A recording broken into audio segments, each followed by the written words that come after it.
blooded, lay eggs, and have beaks and feathers. Unlike some birds, flamingos are also good flyers.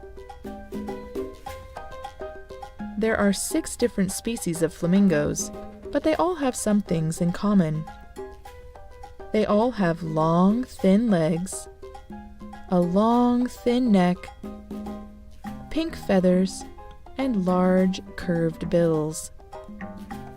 The largest type of flamingo, the greater flamingo, can reach heights of 59 inches or 150 centimeters, but only weigh as much as 8 pounds or 4 kilograms.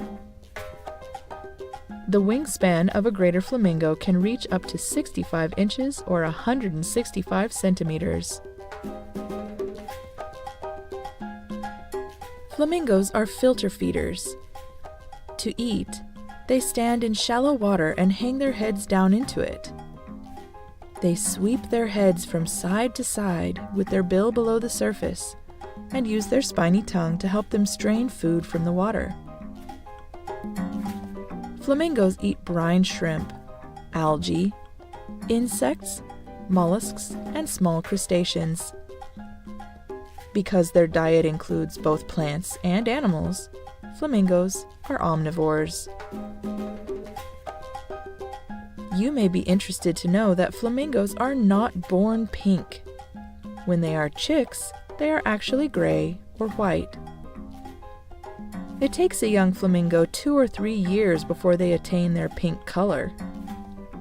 They acquire their color gradually because of pigments in the food they eat. Before this was understood, flamingos in zoos would turn white. Today, captive flamingos are fed a special food that helps them stay bright pink. Flamingos are very social animals and like to live in large groups called colonies.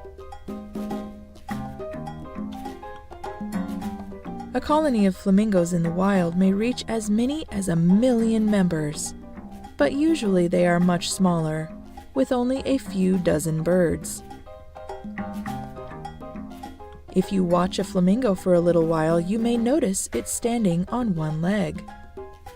This is not because it is hurt. Flamingos are actually very comfortable standing on one leg. Scientists think they tuck one leg up into their feathers to save body heat and help them stay warm when the temperature of the water they are standing in is cooler. In the past, flamingos were eaten for food and depicted in ancient art. Today, plastic flamingos decorate lawns and are a symbol of summer fun. They are also very popular in zoos and wildlife parks, so if you want to see a flamingo, try visiting a zoo near you. I hope you enjoyed learning about flamingos today. Goodbye till next time.